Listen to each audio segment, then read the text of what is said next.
And now I'd like to introduce you to today's featured speaker. Paul Fombelle is Associate Professor of Marketing at Northeastern University. He received his PhD from the W.P. Carey School of Business at Arizona State University. And his current research interests are examining service innovation, customer feedback management, customer loyalty and relationship marketing, and service experience management. His research has appeared in the Journal of Marketing Research, the Journal of the Academy of Marketing Science, and several other leading journals. And his work tends to focus on field experiments, and he loves to collaborate with industry leaders in his research, so it's a very appropriate topic for Paul today. The sectors that he has studied include technology, financial, services, healthcare, food and fine dining, retail, and entertainment. And prior to earning his PhD and becoming an academic, Paul worked in branding at Ogilvy and Mather for a variety of clients. So we're very pleased to have Paul today to talk to us about the art of field experiments. Paul? Thank you so much, Roy. I really appreciate you inviting me here today and for supporting actually a lot of the research I'll be talking about today. And I want to thank you all for joining me today also from wherever you're sitting. The topic of field experiments is something that I have a lot of fun with and have a lot of passion behind. So my goal is pretty simple today. My goal is to hopefully demonstrate the value of field experiments to you and hopefully get you excited to maybe try a little bit of it. The framework's pretty straightforward. I have three, mini case studies of my past field experiment successes, and we're going to walk through those and hopefully tell a little story with them as we go. First, I thought, broadly speaking, I should give you a definition of what I am talking about when I say field experiments. And if we had all academics and all the time in the world, it turns out the definition we could debate for a long time. But I'm going off a current definition just published, and it's very intentionally broad today. Basically, if your participants are unaware that they're taking a part in a study, we're going to chalk that up to a field experiment today. And I'm going to talk about several different types, some more natural or organic in nature, and some more intentional and planned out experiments. Hopefully I can demonstrate some of the unique benefits of field experiments. I love field experiments because they do give you very clear behavioral and financial outcomes. And in comparison to traditional survey research or econometric models where some of those behavioral outcomes are a little more blurry. Also probably talk about some of the drawbacks today. I think some have the perception that they tend to be risky and or time-consuming. And as an academic, I'm going to talk a little bit about the academic-corporate partnerships and how those help reduce risk, bring in some unique skills to the party, hopefully keep costs down. And the final thing is when I do work with clients, there definitely is a non-disclosure agreement. The data that I'm presenting today is older in nature, being that I have approval to share some of the company names with you. But when we were actually doing the research, all of that stuff was kept in very private manner. So with that, I want to get to the what I see as two keys to success for an academic partnership. And you'll hear this first one a lot today. For a good partnership, and any partnership, I feel that relationships are really important. And when it comes to doing a field experiment, there is some perceived risk of handing over your most valued customers to have an experiment undertaken on them. And so that has some very much perceived risk, and you're not going to overcome that without some trust in a relationship.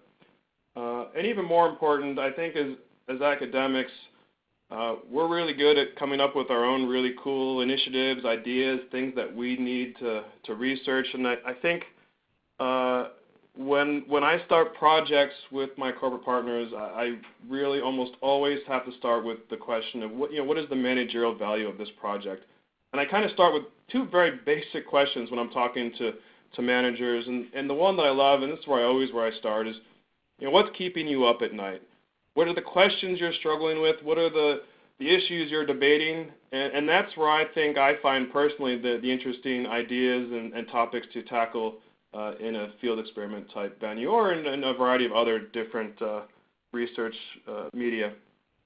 The second is how can I make your life easier? If we're going to conduct a complicated field experiment or try and answer some of those questions, what are some of the answers or solutions that I can provide to you that don't unnecessarily complicate things and make things simpler for your life? And I hope today you'll see that all of the initiatives that I will be talking about are not massive undertakings, did not take large amounts of resources or manpower, and they were initiatives that we could easily test and pretty easily implement in practice once the value was proven.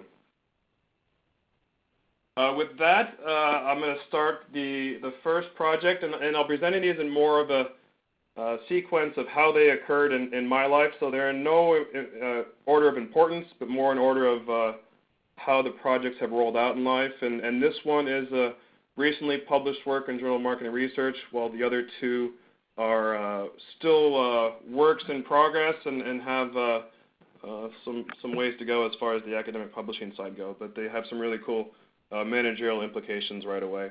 And you'll see I have a variety of partners on the various research projects, but Sterling Bone, Kay Lemon, and Clay Voorhees are my partners in crime. And I assume many of you know Kay from her leadership at MSI, and you'll see Sterling and Clay's name come up at many of these other projects because they're kind of my right and left hand in most of these projects, and we work a lot together. This project, this paper was turned out to be about a 10, 12-year project. We've been doing this for a long time. I'll be presenting the two successful studies that got published, but just know that there's probably 10 to 12 other field experiment style projects that are within this general idea that have not been published. And the idea came from a very simple place, and it was this question that we had, are we training our customers to be critical? And I want you all to think for a sec of your most recent service or product experience, and after virtually all of these nowadays, we've come to expect that the company is going to ask for our feedback. It's going to ask for a survey or some sort of trailer response about what we didn't like about the experience. What could we improve about this experience? You know, what could they do better next time? And the question we started to ask is, you know, are we training these customers to be highly critical? If we're asking them what can we improve constantly, then we're training them to look at the negative side of the experience, perhaps. And so we came very much from the other side of the coin in a very simple manner. What is the impact of soliciting compliments? Everywhere we look, people are asking for feedback, but what if we start asking for positive feedback? You know, what did we do well? What did you like about the experience? Questions like that. And if you notice real quickly, this is not an expensive initiative to test. Most of you hopefully have some sort of feedback management system in play already. You're already surveying your customers on a regular basis. So this was something that we found was actually fairly straightforward to test and on the backside, fairly easy to implement without high costs, which was a great win for everyone involved. I'll be presenting two studies today, trying to understand the positive impact of soliciting compliments. And like I said, we'll be presenting two studies. If you're curious, want to find out about more, you can always reach out to me offline, but we're going to stick with the successful projects that made the final paper. And you'll see how the design has evolved over the years with as my experience and my team's experience has grown. And the first design was pretty straightforward. This was with a B2C portrait studio. We had about 22,000 customers in the original data set. You'll see, you're looking at the sample, about 1/3 got the experimental manipulation or the complement condition, and the other 2/3 received the traditional survey that they already had in play. And you're maybe asking, you know, why did you do 2/3, 1/3, as opposed to a more equal split? And that was a simple artifact of the company already had a pretty established system, and they didn't want to totally lose all of that consistent benchmarking they had. So we worked within that and got 1/3 the new manipulation. And they were just simply invited to call a toll-free number at the end of their experience and participate in a survey in exchange for a promotion. And again, half of them received the what did you like particularly well during your most recent visit, and the other half received the traditional survey that they had in play. And then we would track their behavior for 1 year after. So while it's nice to get, and we did have attitudinal measures, we did have some survey metrics, but it was really nice to see, are these initiatives in fact impacting long-term behavior, not just short-term attitudes. So we tracked them for a year and saw some really cool results. And I think, again, this was the first time we'd done this, and we were like, we expected it to work, but I don't know that we expected it to work so well. And you can see right there, we had over an 8% increase in repurchase behavior for those who received the positive solicitation to those who received the closed-ended. And then you see that huge jump for those who didn't even take the survey. So there is some just asking for their input did have a really large effect also. And this worked not just for purchase behavior, but also increased the frequency of their behavior. So they had 2.6 more transactions the following year. So this was kind of one of those points when we started to get excited about the topic and realized that there was actually some traction to be had here. The second study was in a totally different context. This is a B2B technology company. So we thought not only should we test it in a B2C setting, we brought it into a B2B setting. And the nice thing about this one, going back to relationships, Clay had a long and lasting relationship with this technology company. He had actually sat there for part of his sabbatical, had a desk in the company. So when it come to earning the trust, they were already pretty confident in Clay. And then also the fact that we had several years of data kind of backing up that our experiment had only upside for them. There wasn't a huge risk to damage the relationship, and there was a pretty good chance that we were going to improve the relationship and improve down the line spending. And you can see with this experimental design, we've gotten a little better over the years at really isolating the very different conditions. And so in this one, we had a pure control. If you maybe thought back in the first one, there wasn't a pure control in that all people were given the option to take that survey. In this one, we had a group that did not receive any kind of communication from us. The second large group, received the survey but didn't bother to open it or complete it. And then for those that completed the survey, we had a group that got the positive solicitation frame, and those that did not. And so we can see how that broke up between the two. And if you're like me, we call it the solicitation effect.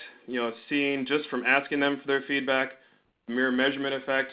From them actually responding, and then the last one for us is the mirror measurement plus effect, the effect of that positive feedback. And if you're like me, you much prefer pictures, so you can see real clearly the impact of all three of those. So, I get a little jump just from asking for their feedback, even if they did not complete the survey. And second, you get a huge jump for that mirror measurement effect, the impact of asking your customers for their feedback, and I'll talk more about that in a second. And the third one is that what we were specifically examining is the effect of positive solicitation frame, and that nice bump from rewording just the start of the survey, just the first question, the first item that they answered was talk about what you liked about the experience. And that had some really cool effects. And that's at the point where the partner company was very excited about that. They actually decided to hire a whole new employee to head their market research division based on the increase in profits, which they were very excited about. And we've gotten a little bit of interesting feedback on this project. We've had some say, well, you're just skewing your data, and my response is kind of very simple. And it's not that you're skewing your data positive or negative. If you're asking your customers to fill out a survey are impacting their future behavior. So I think the important takeaway is understand how you are impacting their behavior, and a positive solicitation frame does influence it in a positive direction. Not to say that there's not a reason to ask where you can improve or where you should change things, but you should understand that can and will impact behavior. And so I think the nice thing about this project is it wasn't very difficult for our partner companies to roll out. The technology company has not only rolled it out, but they haven't justified it to hire another researcher to help with that. Wrong way. Well, that kind of ends that study. Let me take a quick look. I see a couple of questions popping up.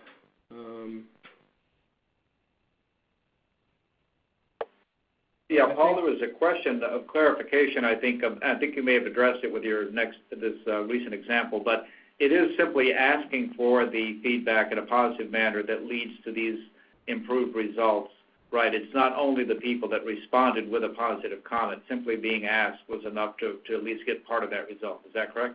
It was just the simple wording of the question, asking them for their positive feedback. So we call it the framing of the question. So it wasn't what their actual response was. We controlled for that. It was simply the effect of how we framed that first question had that downstream positive impact.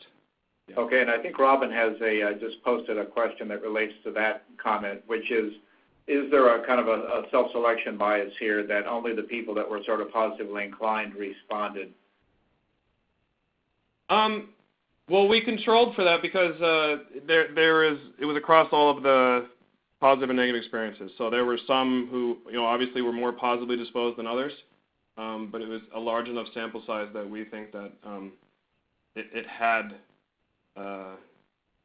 covered both those cases. So yeah, there are some people that may have never opted in. I mean, you can see the mere solicitation effect, and that may be that group. That group never clicked on the button, never responded. You still see it just by simply asking for their feedback and impact, and simply responding to the survey has a big, and that mirror measurement effect has been around for a long time academically, shown in many contexts. And then, right, and this is the point you made a moment ago, too, about having an actual control group, a holdout group that received no solicitation, reinforces that message that you're getting an actual effect. It's not just an artifact of the design, yeah.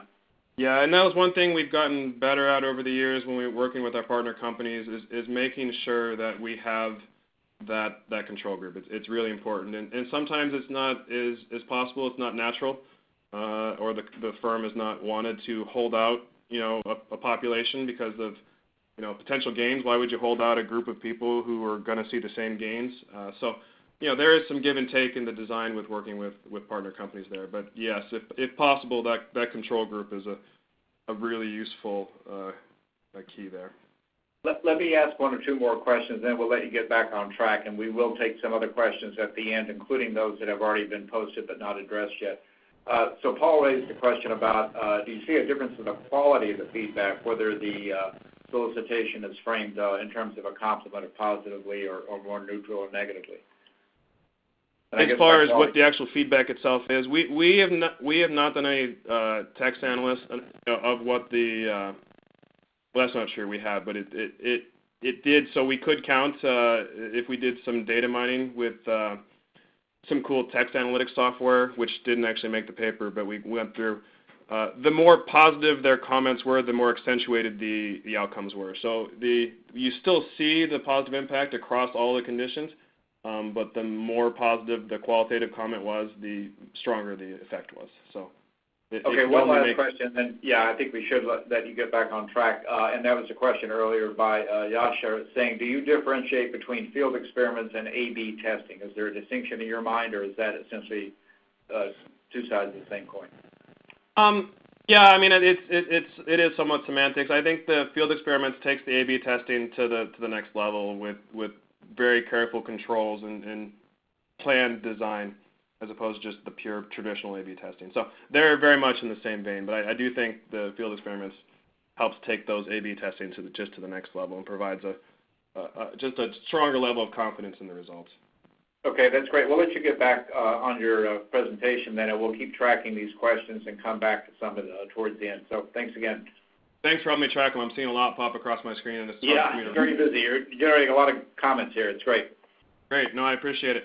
And so the second relationship and field experiment I'll be talking about is one I've had with Oracle, and I work with Oracle ever since 2009, so for a long time. And getting to the point in the relationship that we were ready to do field experiments didn't happen overnight. And we very much started with more traditional survey-based study with secondary data. That initiative literally helped save their online communities. Oracle has over 250 online communities, product support, service support for all of their various platforms. And it was really difficult for them to track the value. They could see that they were cost centers and costing them lots of money to maintain these communities, and they weren't sure the customers saw the value, and they weren't sure that the cost was worth it. And they brought us in, and we showed some really cool results of how their customers really loved those communities, and we're getting a lot of bang for their buck out of it. So we were able to help them save those communities, and not only save them, but they doubled down the investment and are seeing some really cool outcomes. And out of that, I call it Love Fest. Oracle and I and my team really had a great relationship, and I think there were two keys for why this worked in addition to prior successes. One is we had senior management buy-in, which I think is crucial for any project. You have to have someone in senior management who is excited and passionate about the project. But I think even more crucial is having that frontline employee who is also excited and willing to champion it. Many times senior leadership gets behind a project, and let's be honest, they're not the ones who are boots on the ground doing the projects. They greenlight it and then tell the frontline employees to initiate and do it. So for this project, we had a great frontline employee who really got excited about the project and was a huge key to success. And this one, because we had the relationships, because I now knew the Oracle language, working with especially technology companies, you got to learn almost a whole new language to work with them. So the years of time invested with them really helped build up to this field experiment. And if I haven't said it enough, relationships are really key to success in these projects. And kind of giving you the formation of this team, you see Sterling and I, we worked with Oracle since the beginning of 2009. We brought in Scott Thompson at St. Louis University. We had just incredible data from this project, and we needed someone smarter than myself to help handle the econometric modeling. So Scott is just works magic with the data. And Mike Brady is a future editor of Journal Service Research, and just a great theoretical mind that we added to the project. And when I talked about that passionate frontline employee who really championed and spearheaded the project, that is Crystal Ray, and she actually, at the end of this project, jumped over to my side and switched from being an Oracle employee to an academic. So you never know where this adventure can lead you, I guess.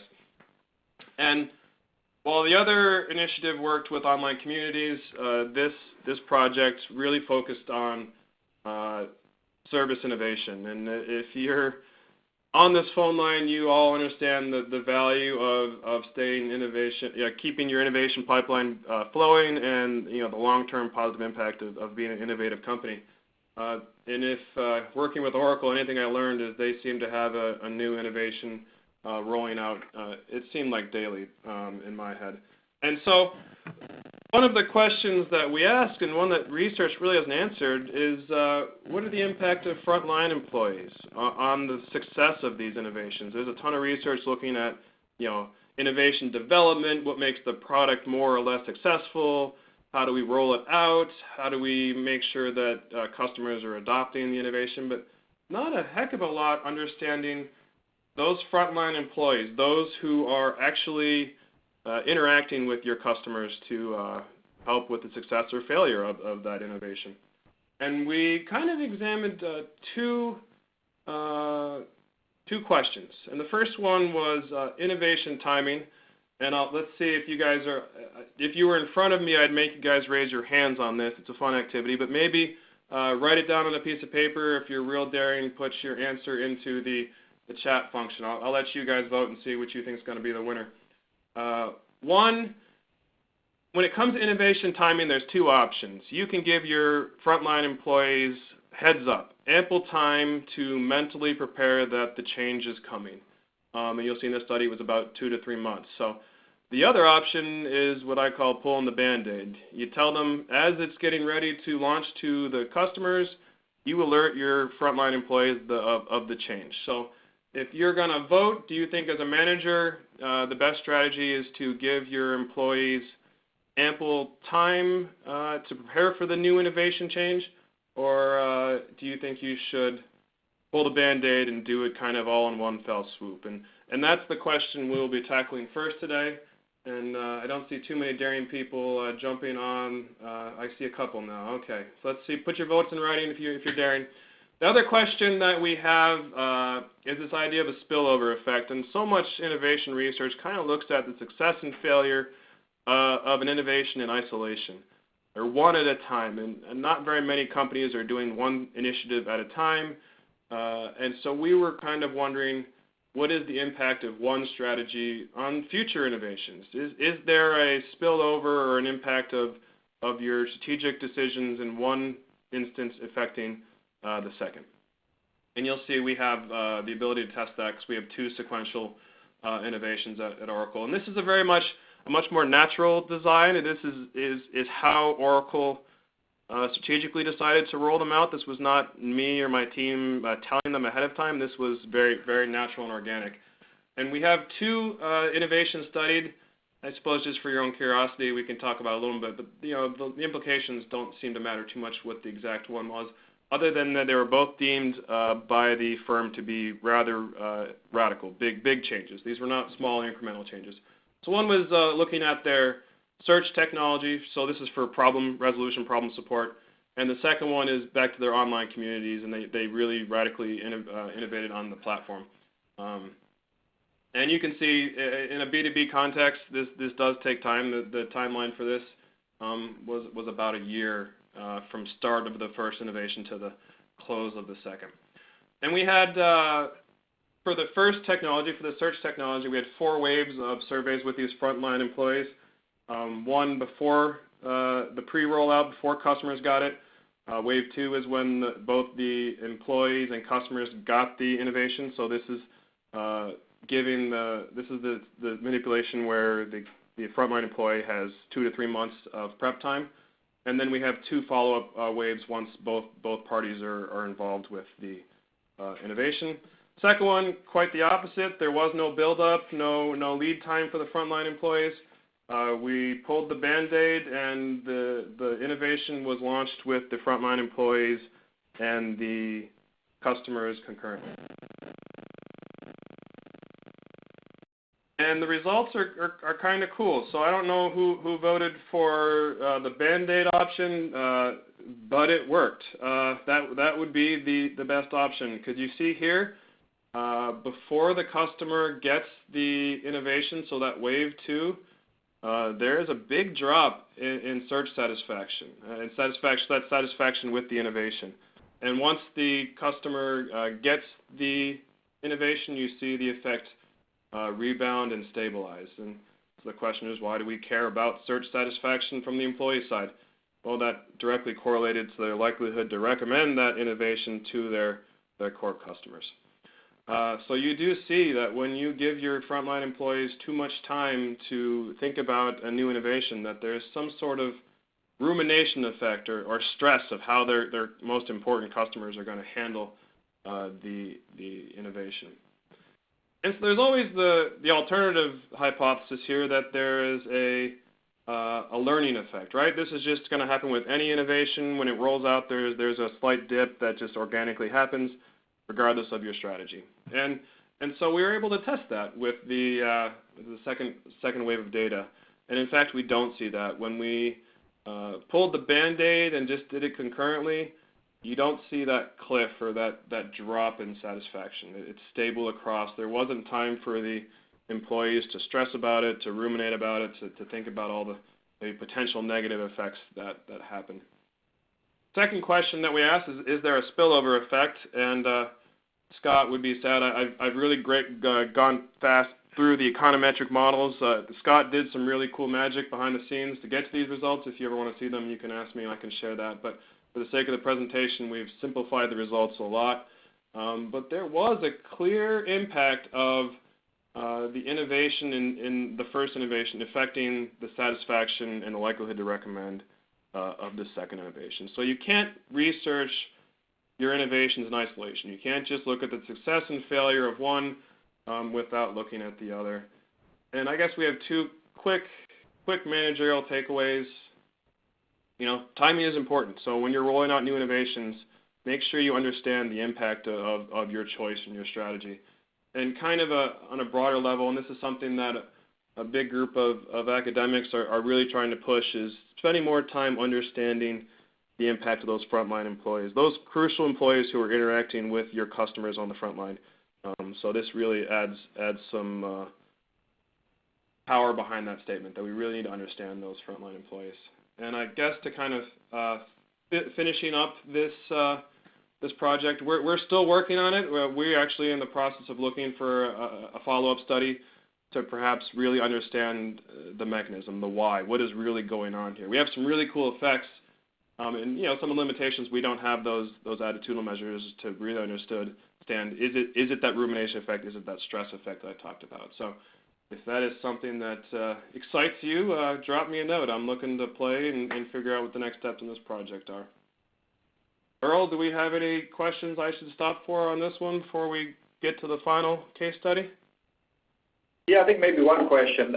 Julia asked just now, I think more broadly, not any one study, but the phenomenon you're describing, does this scale? In other words, as an organization rolls this out across, you know, all the frontline employees and feedback mechanisms, do you see that effect sustained, or is this happen maybe in the test and not maybe as robustly as it rolls out across the organization? Do you have enough longitudinal data to know about that? Yeah, with this one I don't. I mean, with the positive feedback, so the study one, or the paper presentation one, that one is definitely scalable, and we've done it in a variety of contexts and do have some longitudinal support after that.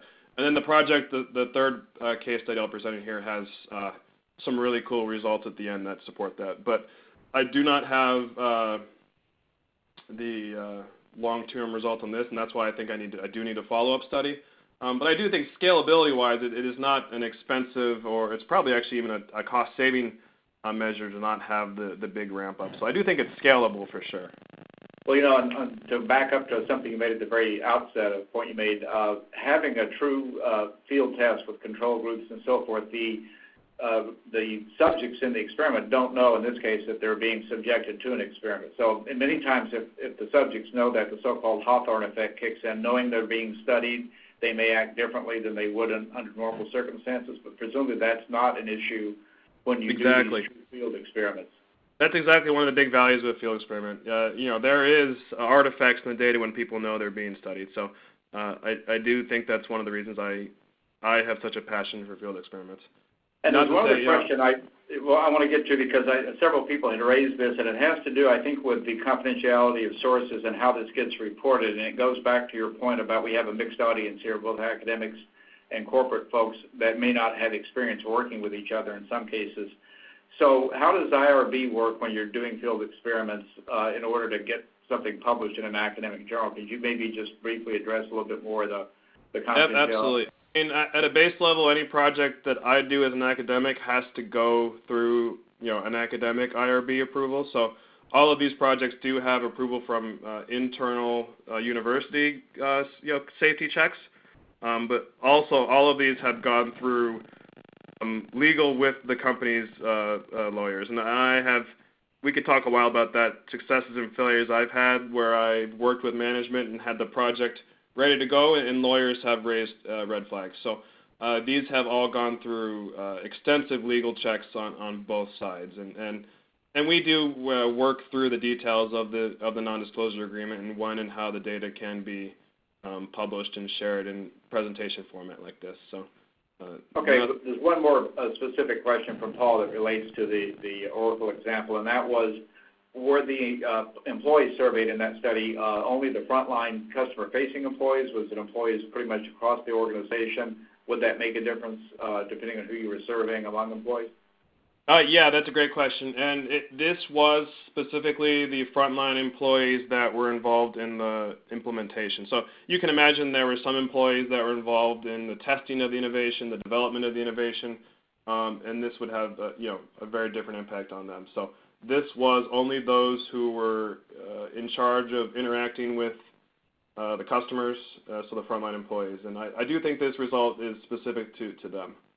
The behind-the-scenes people who are in development would have a very different process to go through. Yeah, no, good point, exactly. All right, so we'll let you get back on your presentation, and again, keep the questions coming. We'll try to address those towards the end again. Thanks very much. Great. And I've had some fun with these, and I've been doing a bunch more over the years, and so some of these projects have spawned from successes of others, and Oracle was for a while one of my biggest champions and started presenting some of this work at their conferences, and soon Darden Restaurants came to Kay, and then to me asking for help. And if you're not familiar with Darden, they're the parent company of Olive Garden, Longhorn Steakhouse, Yard House, Stevens 52, Eddie V's, Bahama Breeze, among others. And this data in particular comes with working with Capital Grille, which is their luxury steakhouse brand. And if you've never experienced the incredible service and food at Capital Grille, I highly recommend it. And this project, you see Clay and Sterling. I told you you'd see their names quite often in this presentation, and Alexis Allen, who is now at University of Kentucky. Really trying to understand post-purchase moments of truth. And this is something Clay and Sterling and I have been really pushing is, very simply, how do we extend the dialogue? If we're looking to build long and lasting relationships with our core and most valuable customers, what are those moments in time, those key moments of truth that we can improve the relationship? And so this study is one such example. There's probably many, and we're hopefully trying to find others, but this spawned very much out of that first question that I talked about at the beginning of the presentation with Darden and with Joel Ock, who is a former MSI member. At the time, he was an MSI partner. He came to us, and we asked him, what's keeping you up at night? What are the questions that are stressing you out? And he kind of thought about it, and it came quickly to, how do we perfect the service encounter with our most valuable customers? If you've ever been to Capital Grille, we have a lot of very satisfied customers. So how do we extend the relationship with them? But when we started to look at what their initiatives were, Darden Restaurants and Capital Grille specifically are incredibly good at responding to unhappy customers. They survey about 7 out of the 10 of their customers daily, get a 3 or 4 item net promoter score type survey. Anybody who is not happy gets calls from senior management immediately. So their response system is best in class for recovering those satisfied customers. But if you look at the data historically and think about your most important customers, those who are your most highly satisfied customers, those who love you, those who you have the lasting relationship for, that's where a large majority of your profits come from. And a lot of times it's unfortunately the squeaky wheel that gets the oil, if you will. It's those who are complaining, those who are causing problems that get so much of our efforts, while in effect we're ignoring those who are really driving the core of our business. And that's kind of where Joel and Darden and I had that kind of aha moment. There is room for us to build and extend the relationship with those valuable customers. And I always like to give this example. Think you are all invited to my house for a party this coming weekend. I have great food, great music, great people, and at the end of the night, as you're leaving, you walk up to me and go, "Paul, thank you so much for inviting me to your house. I had a blast."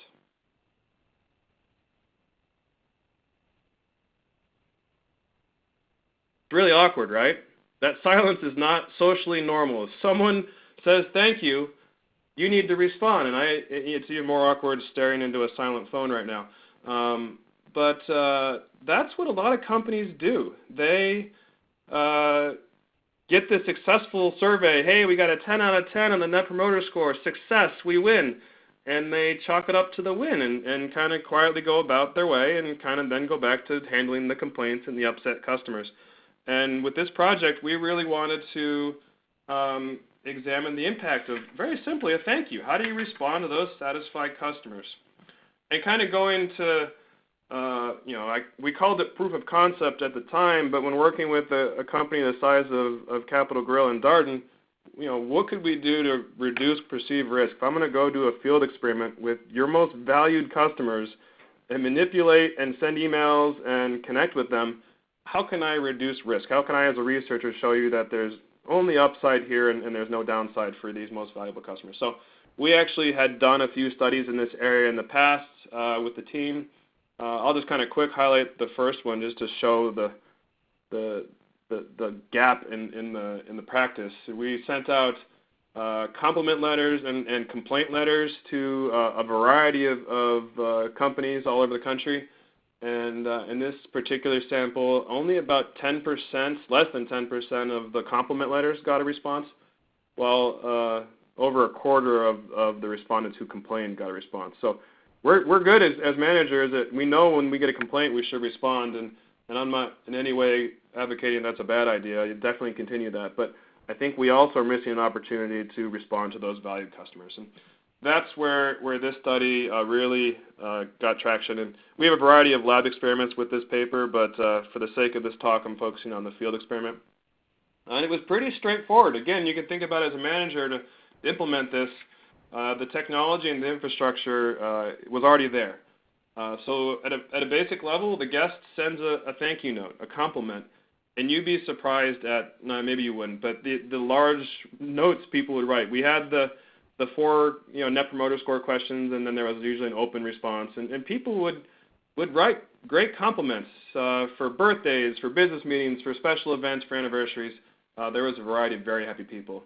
And then the firm, we initiated a firm acknowledgement, a very basic thank you, generic. We did not customize it. We did not pipe in anything particular, just a generic thank you.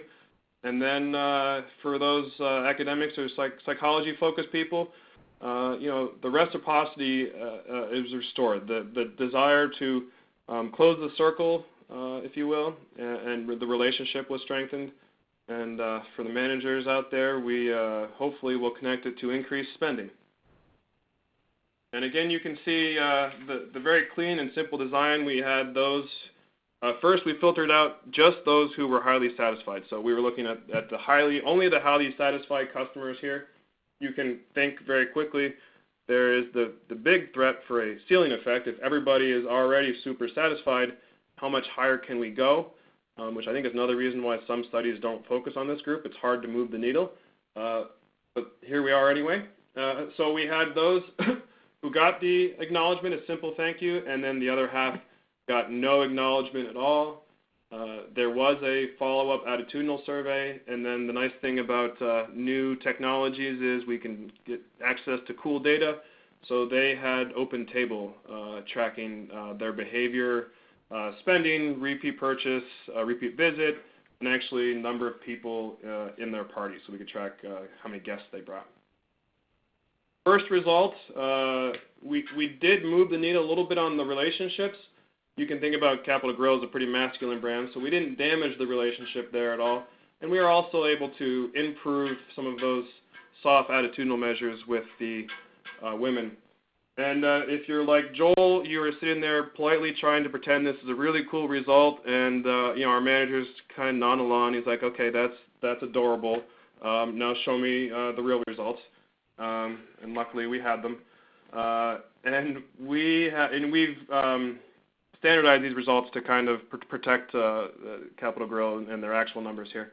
But we were able to increase repeat purchase by over 50% for women and 50% for men. This is where Joel started to throw a party. We not only increased repurchase volume, so money spent, we increased their frequency of visit and actually the number of people in their party. So they actually started bringing more friends.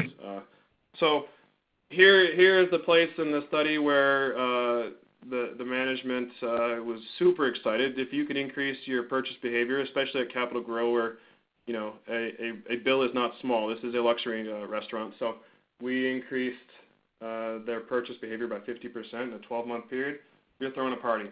And if you currently go to any of the luxury brands within the Darden Suites and submit a highly satisfied comment card, you will get a response from this system that we designed. So they have which was quite fun. They've rolled it out nationally. So this is a program that they were confident of. We've gotten emails from the CEO that they are still seeing probably 2 years later, talking about the longitudinal and scalability of this. We're still 2 years later, and this program is still rolling very successfully.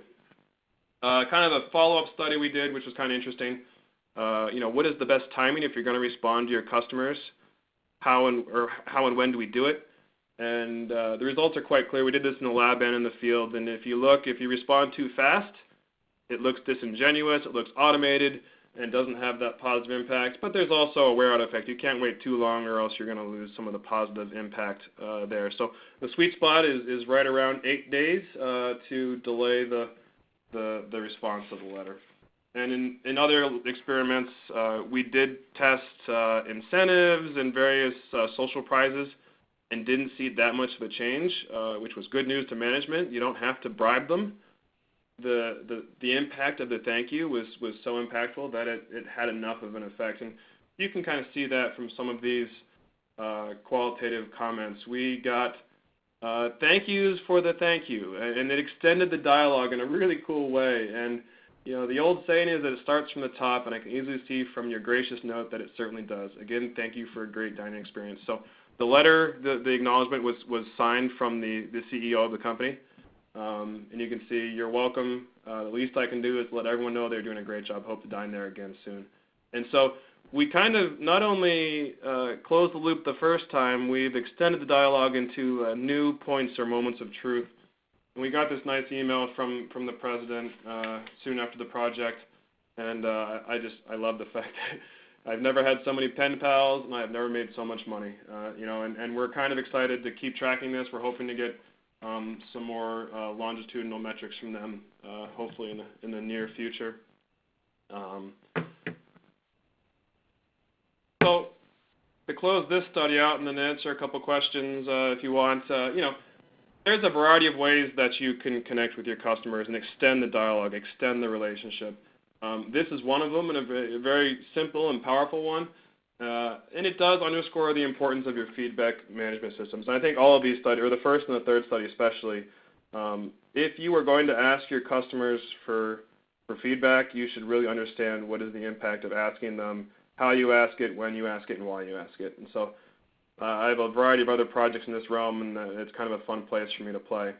And with that, I will stop for a minute before I close up with any last questions on this project.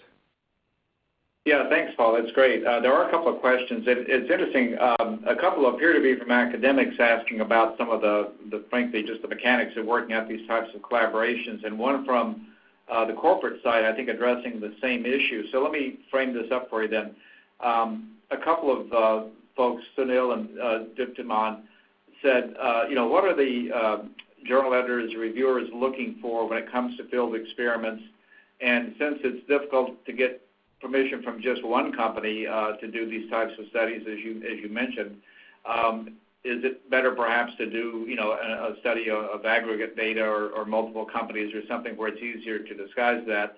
And then kind of the corollary to that question from the corporate side is, what are some of the options that academics have for working with companies so that you're not revealing proprietary information? Can you delay publication? You mentioned kind of blinding the company and the data source.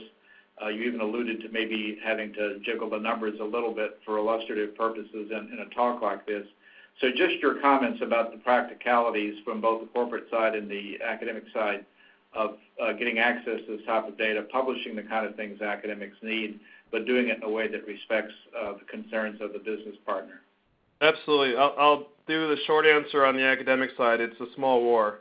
I think editors are asking for this type of data. They want company data. They want real behaviors. They want actual outcomes. But even I've had battles over what's a field experiment, and that, for instance, that Oracle paper, I've had more than one reviewer tell me it's not a field experiment. And so that is an uphill battle, especially if you get reviewers who are traditional experimentalists, meaning that they do it in the lab. And you know, the field has a lot of noise. There's a lot of other stuff going on, a lot of things that, while you do have control groups, you can't control for everything in a field experiment. So they're a little bit more dirty than a tight-knit, controlled lab experiment. But to me, the lab experiments lack sometimes the realism.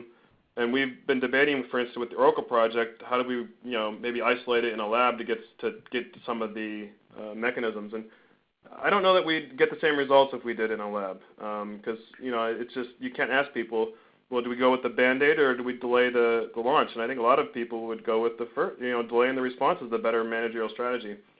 So I don't know that that would work in a lab. So I guess the short answer or the long answer is it's been a battle. And you know, for instance, for the JMR, you know, we did 12 field experiments for that, and only 2 got published. So every round it went that paper went 4 or 5 rounds, and every round they're like, we like this study, cut that study, and do 2 more.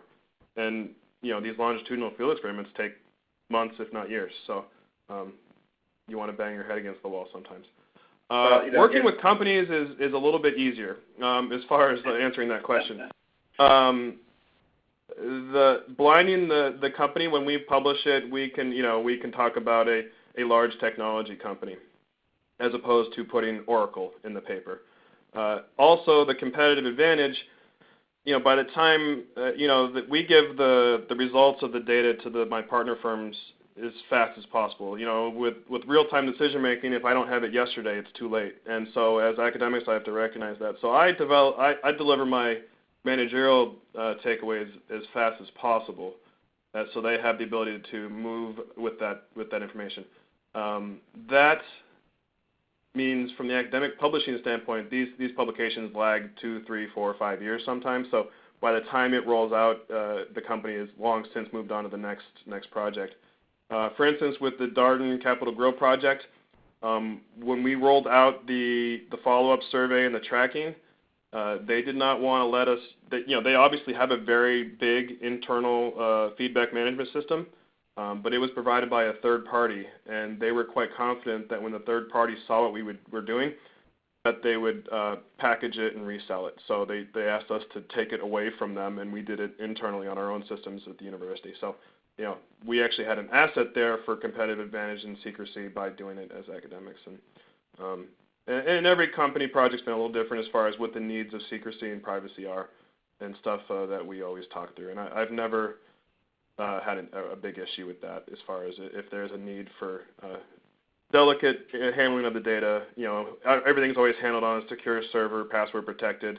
The last thing any of us need is a scandal of valuable customer data being leaked somewhere. So all of that data security is of huge importance for these type of projects. I'm going to combine 2 last questions that maybe you can sort of address one or both. And that is, one person asked fairly early on, how robust is this phenomenon? In other words, would the mirror measurement effect kick in the cases of really severe service failure? There probably is some kind of limit or boundary condition you might want to speak to. And I think a sort of broadly related question, a high mask on behalf of a nonprofit health plan where the metric is not spend, but it's satisfaction, like is measured by NPS or something. Would you expect to see sort of the same effects if you are looking at a situation where you're not measuring sales or repeat visits and that sort of thing, but satisfaction more broadly and how you elicit that? Yeah, so just take a cut at either one or both of those if you could. Yeah, the second one, I do some healthcare stuff, and I didn't talk about it today for lack of time, but I do think this would translate into a nonprofit setting, into a healthcare setting, when you're asking them to talk about how they thought about their doctors, their medical experience, their medical treatment in a positive light. I do think that would work, and I can talk about whoever had that question if you want to contact me. I do have some other projects in the healthcare realm that I would love to talk about. As far as the extremes, I definitely think there's boundaries on these. If you really screwed up and then go tell us how much you loved us, I do think that could probably exasperate the customer a little bit. Hopefully, in conditions like Capital Grill, you are a good service company, and most of your experiences are positive. So you can focus on leveraging those positive experiences. But you do need to have those traditional complaint management systems in place. This is not to replace your complaint management systems. This is to supplement or complement them. Well, that's great, and I want to thank the audience. This has been one of the livelier sessions we've had recently with good Q&A, and thank you, Paul, especially for taking a break at a couple of points to address those questions while they were still fresh. So, unfortunately, we didn't have time to get to all of those questions, but Paul, as you just mentioned, would be happy to hear from you if you have specific questions. You can reach him at p.fombelle, F-O-M-B-E-L-L-E, at northeastern.edu. And if you're interested in learning more about running experiments, check out our upcoming workshop, Boost Your Marketing Effectiveness with Experimental Design, which will be June 27th at Northwestern University. You can find more information about that event on the MSI website at msi.org/experiments. So I encourage you to check that out. Our next webinar will be Communicating in Real Time, the Effective Message Improvisation on Consumer Engagement in Social Media. And that's June 14th, again at 1 p.m. Eastern Time. So many thanks to Paul and to the members of the MSI audience for participating in our member-to-member webinar series.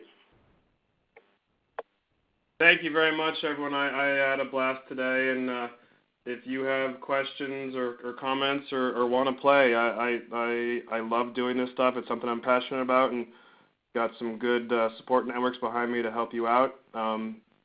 Hit up my email or my website, or if you want to see what other projects I'm working on. I posted a couple there at the end, but most important, I'm interested in what's keeping you up at night. So if you do interested in the two projects, I've got some early development stuff on actually the negative impact of apologies.